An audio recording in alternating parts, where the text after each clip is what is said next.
Olá, graça e paz, sou o pastor Dailton Cruz e gostaria de meditar uma palavra que se encontra no livro de Jonas. O título da minha Bíblia: A vocação de Jonas, a sua fuga e o seu castigo. O livro de Jonas foi escrito aproximadamente no século 8 a.C. Jonas havia recebido a missão de pregar a palavra na grande cidade de Nínive. Nínive era a capital da Síria, um povo cruel, perverso, ímpio, que constantemente invadia as cidades circunvizinhas e já havia invadido Israel, destruído as plantações, as lavouras, matado muitas pessoas. Então Jonas, eles tinham um sentimento de ódio por aquela nação. E quando o Senhor dá a chamada para ele pregar a palavra para Nínive, para os assírios, Jonas ele resolve fugir da presença de Deus. Nós vemos aqui no capítulo 1, no versículo 3, vai dizer sobre isso. Levantou para fugir diante da face do Senhor. Foi para Tarso, pegou um navio ali. Mas não tem como fugir da presença de Deus. Às vezes as pessoas eles querem fugir do seu propósito, mas não há como. Jonas significa pomba, pombo correio. O profeta, ele leva a mensagem de Deus, assim como um pombo correio. Mas a mensagem que o pombo leva não é do pombo. A mensagem que Jonas teve que levar não era dele. A primeira lição que eu aprendo aqui: não podemos ser traídos pelas nossas emoções. Jonas, ele tinha um sentimento de revolta com aquele povo.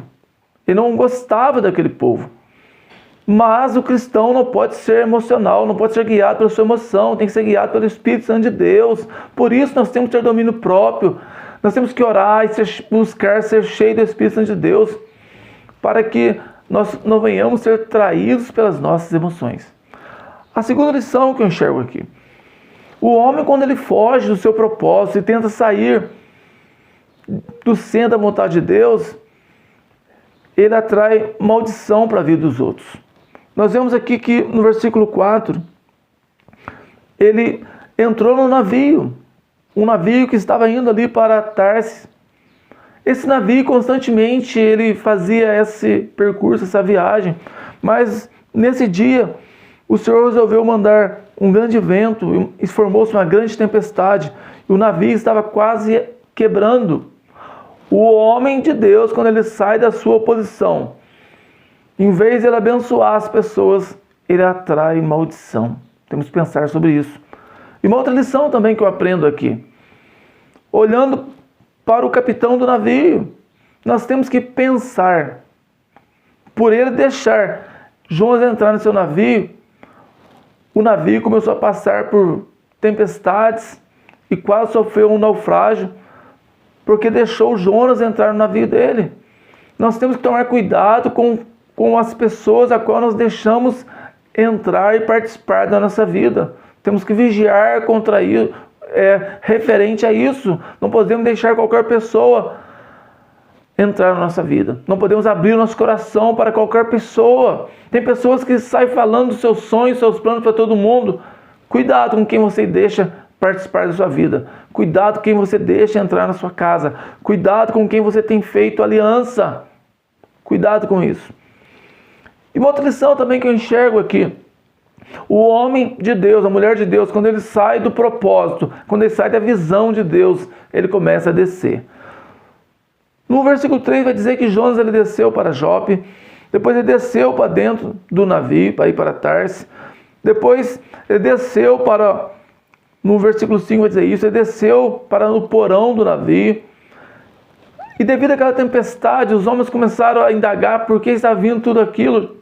Era algo anormal. Então Jonas se levanta, eles acordam, Jonas estava dormindo. Um homem, um profeta de Deus que deveria estar ali levantando para fazer diferença, ele estava dormindo porque estava fora da posição. Diferente de Paulo em Atos 27, que também estava no navio, estava vindo uma grande tempestade, mas mesmo ele sendo preso, ele se levanta ali como um homem de Deus e faz a diferença. Ele fala: olha, vocês deveriam ter me ouvido. Esses homens também, no Atos 27, eles também foram guiados pela emoção, não ouviram Paulo e pagaram um preço muito alto. O navio quebrou, perdeu a carga, e só não perdeu as vidas daqueles homens, porque havia um homem de Deus ali que orava e buscava Deus. E Jonas não. Jonas estava dormindo ali. A Bíblia diz: desperta tu que dormes, levanta entre os mortos e Cristo te iluminará. Nós temos que viver o propósito de Deus, nós temos que ser luz, ser sal, fazer a diferença. E Jonas não estava fazendo a diferença. Havia homens ali sofrendo e ele estava dormindo. E quantas vezes é assim na nossa vida? Nós estamos, às vezes, nós não percebemos que tem pessoas do nosso lado que estão sedentas, que estão sofrendo, que estão precisando ouvir algo de Deus. E nós temos que nos colocar como um profeta, como um vaso na mão do Senhor e pregar a palavra de Deus. E agora, Jonas estava dormindo, mas eles despertam ele. E no versículo 8, uma lição que eu vou aprender aqui também, eles começam a indagar Jonas: declara-nos agora, porque nos veio sobre isso, qual a sua ocupação, de onde você vem, qual a sua terra, qual o seu povo. O que eu percebo que o homem de Deus, a mulher de Deus, quando ele sai do propósito, do ser da vontade de Deus, ele começa a descer e descer e descer, e ele perde a sua identidade. Eles não sabiam quem era Jonas. Jonas estava no meio deles, mas Jonas não mostrou que era um profeta.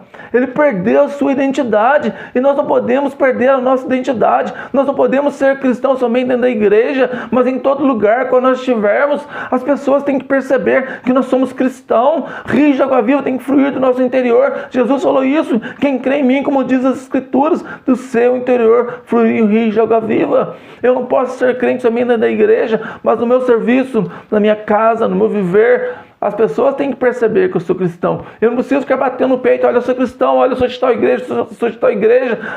As pessoas precisam perceber que eu não vivo mais, mas que Cristo vive em mim. E agora no capítulo 2, Jonas vai orar. Eles lançaram Jonas no meio do mar, um peixe o engoliu. Agora no ventre do peixe, ele começa a orar. Somente agora, quando ele começa a sentir na pele, estava agora angustiado ali, vai dizer isso: na minha angústia. Será que Deus vai precisar de mandar ventos e tempestades, ou um peixe, no sentido figurado, te engolir para que você venha tomar posição e volte para os propósitos que Deus tem para a sua vida?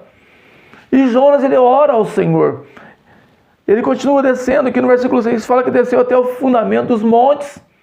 Mas ele ora, e quando nós oramos, o Senhor move céus e terra. Enquanto ele estava orando, ele não viu. Estava ali no vento do peixe, no escuro, talvez abaixado, mas buscando o Senhor. Talvez você encontre essa forma. Você saiu do propósito de Deus. Veio ventos e tempestades, e talvez você se encontre angustiado, mas ore, que o Senhor está pronto para ouvir a sua oração e te colocar na posição novamente. Deus mandou aquele peixe para Nínive, o Senhor movendo as coisas, colocando Jonas no seu propósito. E no capítulo 3 nós vamos ver isso. Nós vamos ver que Deus é um Deus de recomeço. Vai dizer que veio a palavra do Senhor a Jonas pela segunda vez. Deus dando uma nova chance. Quem sabe você saiu, como eu disse, mas Deus sempre tem um recomeço, um renovo. Volte. E agora Jonas se levanta como um poderoso profeta de Deus. Ele entra na cidade pregando a palavra de ponta a ponta. E a mensagem foi pregada com tanta autoridade, com tanta intrepidez e tanta ousadia, que a mensagem surte efeito naquele povo desde o rei até os animais. Eles jejuam, eles oram, eles se humilham diante do Senhor. A Bíblia vai dizer isso: o meu povo, se o meu nome se humilhar e orar e arrepender-se dos nossos caminhos, eu virei, sararei a sua terra, perdoarei seus pecados. Nós temos que nos humilhar diante do Senhor, buscar, e o Senhor está pronto para dar um renovo. Não é tempo de desistir. Elias havia desistido, estava dentro de uma caverna, e Deus fala para ele: o que você faz aqui, Elias? E Elias conta para o Senhor as suas mágoas, falando: não é tempo de desistir, volta. E Deus dá um novo recomeço a Elias. E Elias unge mais 2 reis. Ele chama Eliseu para ser seu discípulo. Quem sabe você desistiu, você está pensando em parar, mas não é tempo de desistir. É tempo de recomeçar, é tempo de se colocar no centro da vontade de Deus e viver os propósitos do Senhor. E Jonas prega a palavra ali. Então o Senhor muda os planos, fala: eu não vou destruir mais essa cidade. O nosso Deus é misericordioso, Ele é bondoso. No capítulo 4 nós vamos ver que embora Jonas foi usado por Deus poderosamente para pregar a palavra, mas de novo as emoções de Jonas começam a traí-lo. Ele queria que Deus destruísse. Jonas estava com seu coração endurecido, e nós não podemos ser assim. A palavra de Deus tem que produzir mudança no nosso coração. Não adianta na igreja eu pregar com autoridade ou louvar na igreja, mas o meu coração tem que ser uma boa terra. A palavra de Deus tem que cair e produzir mudança. Então Deus permite que cresça uma abobreira ali. A abobreira começa a tampar o sol da cabeça de Jonas, ele fica feliz, mas Deus permite que depois um verme come o caule daquela abobreira, ela morre, e Jonas perde a morte por causa da abobreira. E Deus fala para ele: olha, Jonas, você está com dó de uma abobreira que nasceu ontem e hoje morreu, e não teria eu dó da grande cidade de Nínive, que tem mais de 120 mil homens, que não sabe discernir entre a mão direita e a esquerda. Deus usando a natureza para trabalhar em Jonas, e mostrando para ele. Jonas estava com o coração endurecido, Jonas amava mais coisas do que pessoas. Deus precisou tirar a abobreira de Jonas, para que ele enxergasse, para que ele tomasse posição novamente. Qual é a abobreira que Deus precisa tirar da sua vida, para que você volte para a posição? Amém? Se você não é inscrito no canal, eu te convido a pensar em se inscrever no canal. Uma mensagem para edificar a sua vida, segunda e quinta. Que Deus abençoe a sua vida em nome de Jesus.